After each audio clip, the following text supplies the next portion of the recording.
to another episode of the Whole Human Podcast. I'm your host, Peter Sorgenfrei, and today I have David Cantor with me. David, welcome on the show. Thank you for having me, Peter. So David is an interesting story in many, many ways, and we're going to get into that in a couple of minutes. But first, and before we do that, David, what are a few words about who you are and what you're up to right now? Yeah, sure. So who am I? I mean, I guess I would consider myself a global citizen. I'm sitting here in Florence, Italy, where it's been my home base for the last 5 years. I uprooted with my family. I have a wife and 2 kids, so I'm also very much a family man. We left New York City, respectively, in our careers because it was a good time. And we'd always been coming to Europe on and off throughout our relationship, 10 plus years. So we're settled here now. And yeah, I mean, I guess I say global citizen with a definition that's not yet like fully defined, right? Because what does that even mean? So I guess, I mean, I consider myself a worldly person, and within even my career path and my personal life, I've always kind of stepped outside of borders. Understood.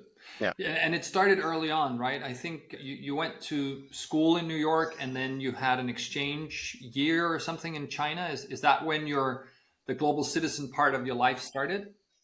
If I had to say where are the roots, Peter, I think it even goes back further, a couple of years before when I left the full-time job in Chicago and took 3 weeks to go to Costa Rica and Guatemala, my first time with a backpack, first time staying at a youth hostel, first time meeting people on the road. And I remember my American colleagues and friends were like, well, what are you doing? You're going for 3 weeks? What about your career? And my parents and everyone else. That's a long time, David. What are you doing? And I'll never forget, I met 2 backpackers at a youth hostel I stayed at my first night in Costa Rica, 2 Israeli guys carrying surfboards, like long hair, kind of like Cheech and Chong. And I'm like, And they're for like, those people oh, who don't know Cheech and Chong, we should. oh, that's a little Those are two throwback. guys essentially traveling in a VW van, smoking a lot of ganja weed, Yeah. long hair, long beards. And these guys had That's just the gotten like personality out of of Cheech the and Chong. Israeli Defense Forces, and I was like 3 weeks. I got these whole 3 weeks ahead of me. And when they asked me like how long you going for, and I said it with like, a bit of pride, and I'm like, well, how long are you guys going for? And like they're like 6 months. So like they were going from like Mexico to like Patagonia. And but after that, my world kind of opened up, and I never looked back. I went to China again, kind of backpacking right before law school, and traveled all through the country, low budget, shoestring budget, no budget, out west into Tibetan regions, and have some great stories. And it left a deep impression. Got really interested in the language and the culture and something very foreign. And then, as you referred to, I mean, I kept going back. I carved out basically a curriculum and made a proposal to the dean and kind of the international affairs office at the New York Law School and said, I'd like to go to this university in Beijing, study comparative law, and will you give me credit? And they said yes. So I went back there. I also met my future wife at some point along one of these trips there in Shanghai. And yeah, I mean, so this story is still going. So I want to get a little bit personal here. So you're a student in Beijing, it sounds like, and then you're going to Shanghai to meet friends, see something, and then you just run into your wife on the street, or what's the story? Well, I met my wife actually on one of the first trips that I went, and I was backpacking. I was coming back east. A college friend was coming out to meet me, and we had just arrived in Shanghai by train, sat down in a cafe, and yeah, there were 2 women next to us who were chatting, and they weren't speaking in Chinese either. They were both from Asian descent, clearly, but they were speaking in Italian, which was, Mhm. even more interesting. But they weren't paying any attention to us. It was literally like a cafe. We were sitting elbow to elbow. So like, okay, mind our own business. And then, yeah, this is a true story. Like my wife, well, had the future wife, she was eating, and a piece of potato, like a baked potato, came on my plate, literally, Uh-huh. and like on my lap, and that opened up the whole conversation. Said free food, and Right, yeah, right. got some tips of like what to do in Shanghai, and crashed on one of their couches for the next few days, rode their motorino around Shanghai, and yeah, plugged into like this whole new world of, and yeah, it's relationships that we still maintain to this day. And that's an amazing story, and it reminds me of that little thing that we all kind of know, but that the the magic or the wonder can happen in a baked potato in your lap, right? In the sense that we you and I both have young children. Yours are under the age of 10, and mine is now 12, and we try to teach our kids to be curious, and they are curious, right? Innately, they're curious as they start their lives. But then as they become teenagers, they become maybe a little bit insecure. Maybe they become a little more comforted. Maybe in their 20s, they expand their horizon again. And it kind of goes in and out in a way. But encouraging them, like you did, to go sit at a cafe because that might be where your entire life is changed. And you have to be So open to how that, do you? right, Peter, to a certain degree. Like, I mean, you have to be open to that, right? Mhm. Like, there's a lot of elements in life's equation, and you just addressed, one of them. And I think that this is like also an element of, well, you know, curiosity, of course, the openness to these chances. And Yeah. uncertainty has always been an one of these elements in my life's equation, right? Mhm. So how do you face uncertainty? Like most are like, I don't want uncertainty in my life. I want something stable. I want routine. I want something predictable. And I guess it depends also on where you are in your context of life, what age you are, how much risk you can take. Yeah, and we're getting deep in. I already have six other topics I want to talk to you about, but then as Okay. you're saying, risk, right? Like, what is risk?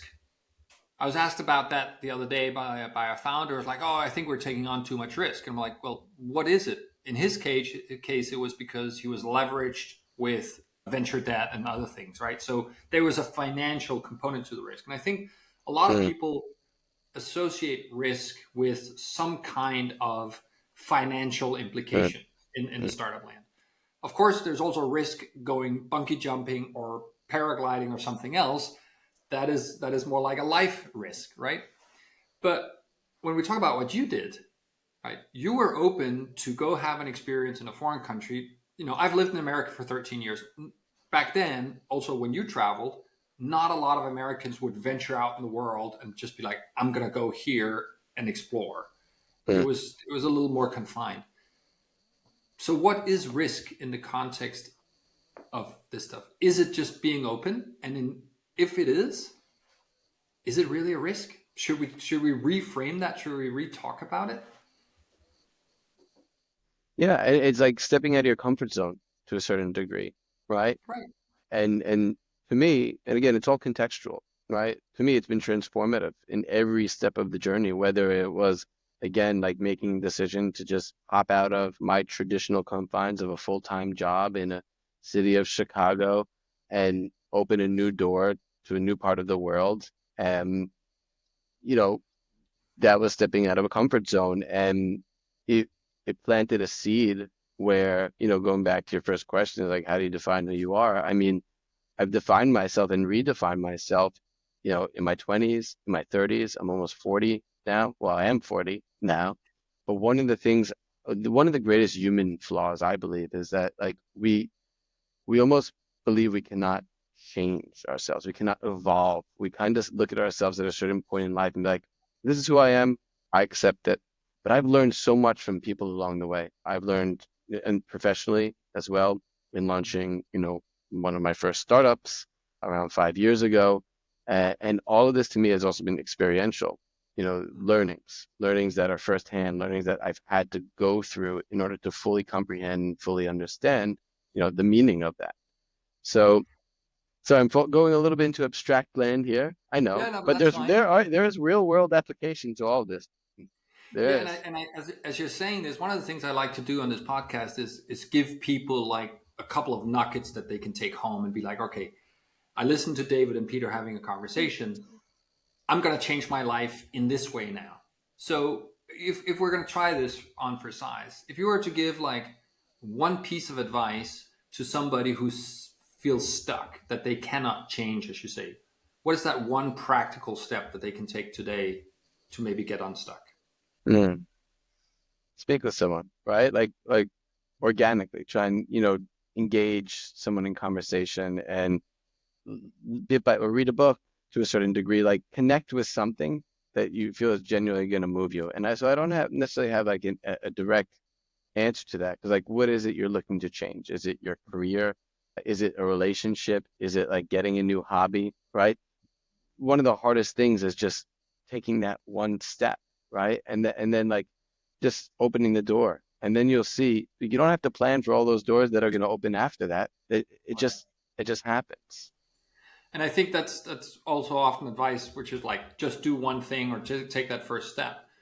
And I like the fact that you caveat this by saying, I don't know if it's about your job or if it's about your relationship or if it's about something else. So, it's not like sit down and work on your CV, right? Because Right. that's not appropriate if it's your relationship you're working on. I hope not. So maybe this idea of saying the thing that you're going to do now, let it be something that you don't always do, Mm. right? So get out of your comfort zone. Yeah. So let's say I'm struggling with my job. I'm not happy in my job. Maybe instead of talking to the same people about the fact that you're not happy in your job, talk to different people about it, right? Right. Try and seek out somebody who doesn't necessarily know you super well, who doesn't necessarily have heard the story before, who doesn't know your job that well, and see if a conversation with them will give you new ideas. New I think ideas. we go in the same circles, right? And we talked a little bit about bias previously. If we talk to the same people, we're going to get the same answers. Or if we spend time in the same countries, we're going to get the same habits. So Yeah. Yeah, no, I mean, and that's like true for like a Google search, right? You know, that you can find answers to something that you're looking for. Like it's all an algorithm that's if you think you already know an answer and you're Google searching for that answer, you'll find it. And that will be like, it'll confirm, it'll confirm a theory that you had. And, that can lead to some type of, I guess, false illusions to a certain degree or a lack of perspective. So yeah, I think hopefully there's some nugget to take away, from all this, Peter, which is like, how do you assess risk, and what type of risk are you willing to take in your life, and what are you looking to change? So yeah, hopefully there's some nuggets that people can take away from all of this. I'm sure there is. So all this international experience and your own kind of led you to where you are today, obviously, physically in Florence in Italy with your wife that you met in Shanghai and your children. But you're in a business right now that also kind of works with, yeah, an international life. Tell people a little bit about what it is that you're doing. Yeah, sure. So I'm doing several things, and it's all at this intersection of, let's say, an international dimension to it, right? When after studying law school, even during studying law school, I always knew that I wanted to do something international law. But like, what did that mean? How do you define that? So my journey to where I am today is just an aggregation of certain events and coincidences, and also hard work. I got out of law school, I hung up a shingle, did whatever I can do at the time, and immigration fell into my lap, specifically with my future wife, right? I had to help her get a green card. I did all the filing myself. And then I started to work with a private law firm and take on some cases and, working with people. And there was an international dimension to it. And yeah, that's always been kind of my thread professionally. So, fast forward a bit to, around, 2019, 2020, in a COVID era, I had experienced enough in about a decade of being in the private immigration practice, working with individuals trying to come to the United States, a variety of individuals from founders to investors to highly skilled workers, families, always focusing on US immigration. And I was doing it remotely. It was kind of a dream. Like I was a remote working immigration lawyer even before COVID. And I loved it. I loved dealing with people, but I also started to think a bit broader about the entire sector, the immigration sector. And I recognized that there were certain challenges within the immigration sector. There was a lack of transparency. There was a lack of access to information. There was a lack of access to, immigration advisors globally, and there was a lot in between. So the journey to even move somewhere, to immigrate somewhere on a global scale, to me was very burdensome. And I heard this firsthand. I've experienced this firsthand as well. So yeah, of course, like anybody who lived through COVID, like you start to get ideas. And some people decide to leave and launch a war. But yeah, I decided to dig in and launch a startup.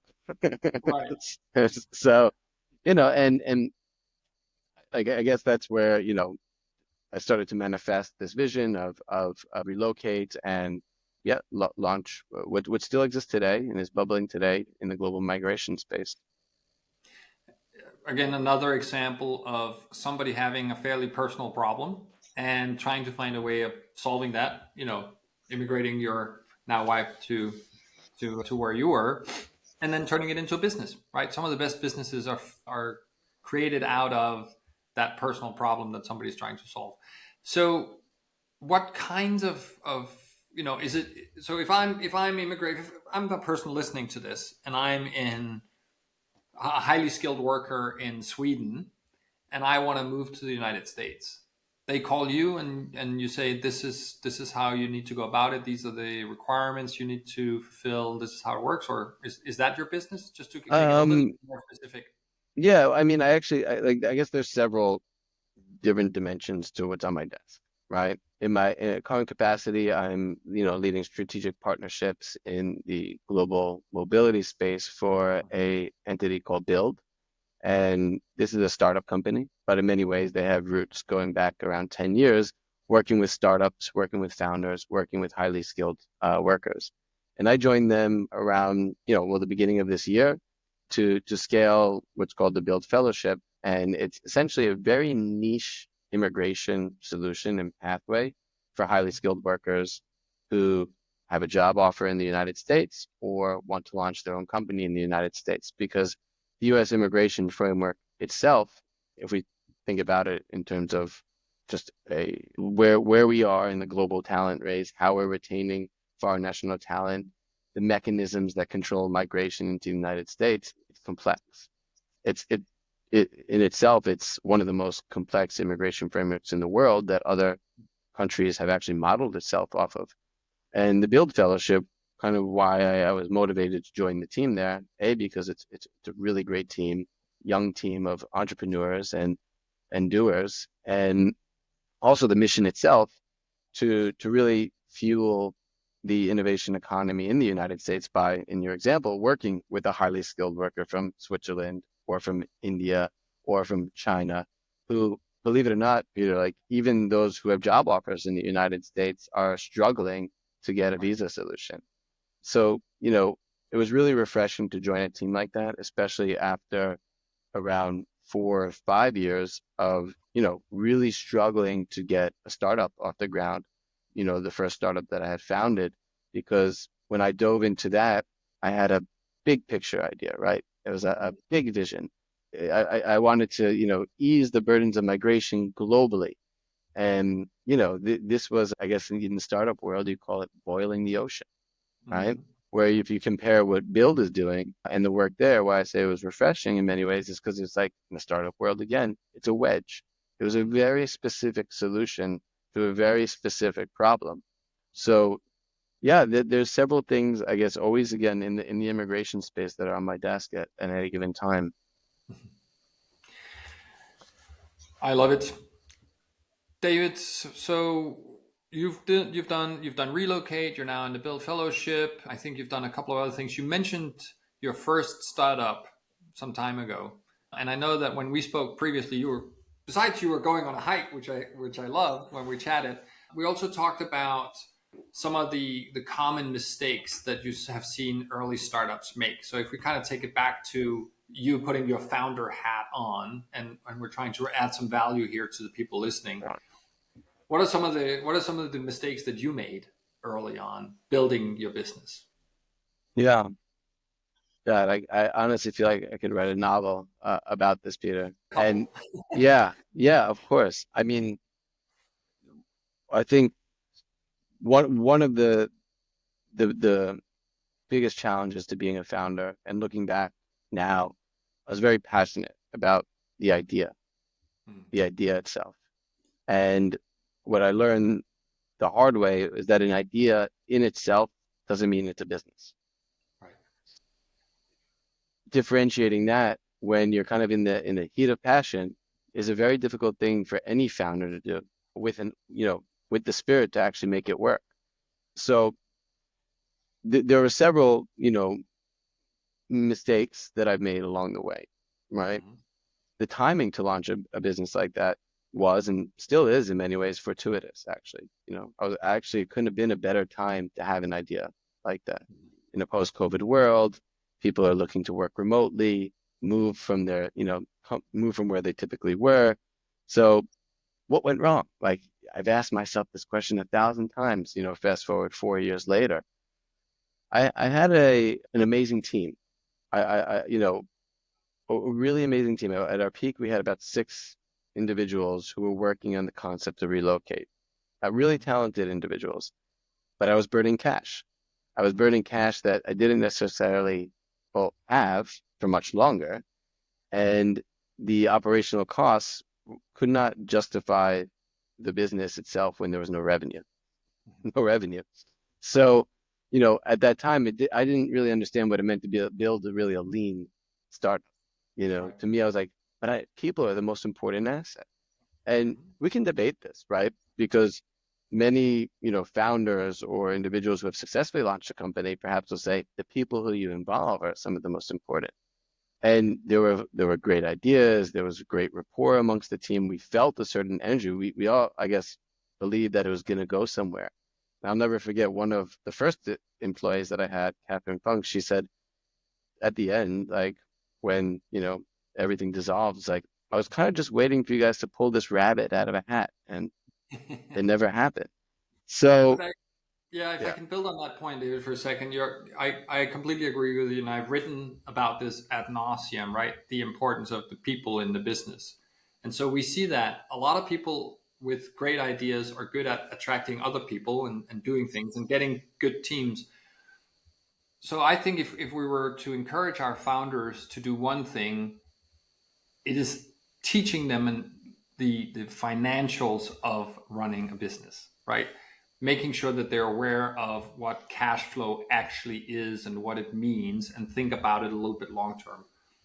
And the reason I want us to focus there when we talk to our founders is because all the other stuff, the idea, working on solving the problem, working on building the team and stuff, they love that. They'll get good at that. They'll spend a lot of time on that. But this thing called the money and the accounts is what most people don't enjoy doing, and therefore they don't do it, and they end up getting in cash flow problems, right? So if you're Absolutely. listening to this and you have to decide what to do today, sit down and look at your financials A and hard just look, understand them. a hard, honest look, and even get other people's views, right? Because one of the best things you can do as a founder, well, is A, recognize your skill sets, right? And B, of course, recognize the skill sets that others might have. So, get other people to look at those numbers for you. Yep. Because, if that's not there, ultimately at the end of the day, what you'll have is a beautiful idea, a passion that's, of course, important, but something that you cannot monetize, right? So yeah, it will save a lot of suffering to give that a hard look, an honest look in the beginning to understand if it's something that can actually succeed. I've been wondering a while about how do we make these tasks, these things that we need to do as founders that nobody wants to touch with a 10-foot pole. How do we make them attractive, right? Mm. How can we make understanding your financials attractive? And I think the I haven't found the answer, but I think it comes down to asking yourself, what is it that I worry about at night? You know, when I'm a founder, I typically worry about product market fit. I typically worry about funding, and I typically sometimes I worry about finding the right team or having the right team. But the two first topics are typically what comes up when I speak to founders. And so I said one of the ways to get engaged with this, or the reason you should get engaged with it, is you will sleep better at night knowing what your numbers are, even if they're bad, because right? You can. It's easier to know what the problem is and do something about it than to fantasize about whether I have a problem or not knowing how big it is. So that hard, honest look that you talk about, I think, is super important. David, unfortunately, we have to start rounding off. Some parting advice. Back to the one thing people should remember from this conversation. Imagine you're a founder, CEO. Maybe you've been going for a couple of years with your business, and you're listening to this. What should they learn from David Cantor at that point? Don't give up, but know when to pivot and don't stop listening to other people. I just picked up The Promised Land by Barack Mhm. Obama and Yep. was reading that. I've been devouring it recently, and I'm finding so many different themes in his life story. And, one that I just read last night that comes to mind when you ask this question is, you know, I'm basically reaching my 40s. My marriage is strained. I didn't have much money. I had this idea to run for a congressional office, and he lost. Yeah. And he lost. And then it follows where he's like, okay, maybe I should just go back to, my original plans. And he was working several jobs at that time, you know, and not necessarily losing hope, but you can see the thought process of reevaluating and reassessing his motivations, right? Right. For wanting to run for a congressional office in the first place. And you can see him reassessing and kind of gathering back his courage to do it again because there was a seed planted, Mhm. and this comes across right away. There's a seed of this entrepreneurial spirit, this belief that, it can change the world. Yeah. And any founder or anybody who's launching something, they probably have that feeling as well. It's Mhm. inspiring. So you're going to face defeat. You're going to face failure. You're going to face struggle. You hear it all the time. I heard it all the time when I was launching a startup, but I didn't even believe it to a certain degree. It's like, Mhm. I'm going to succeed no matter what. Of But I've course. yeah, so if I were to leave some parting advice, Peter, and we were talking about this right before, I don't see failure and success as one single accomplishment or not. I see it as a range, like a mountain range. I see you succeeding in certain things and failing in others and succeeding again. Some peaks are higher than others in life, Mhm. but it's a range, and that range can be as long and vast as you want it to be, right? So don't give up. Don't give up. I think those are great. It's a great book, The Promised Land, whether you're a Democrat or Republican or something in between. If you're not living in the United States, reading it will certainly teach you a lot of stuff about perseverance Right. and the power of that seed that you talked about, David. So I'd encourage everybody to pick it up. Thank you so much, David, for being on the show. Thank you, Peter, for having me. It's been great. And to everybody listening or watching this, we'll put David's information in the show notes. So make sure to go and follow him and check out what he's doing with Build and his other projects. For me, I'm easy to find, petersorgenfrei.com, or look at me on LinkedIn. And oh, by the way, a tidbit, Barack Obama follows me on Twitter. So if you want to be like him, you should do the same. I'd be happy to have you. Thanks so much for listening. If you have any topics or any ideas that you want us to cover on the show, just let me know. We'd be happy to hear from you. Thanks so much and have a great day.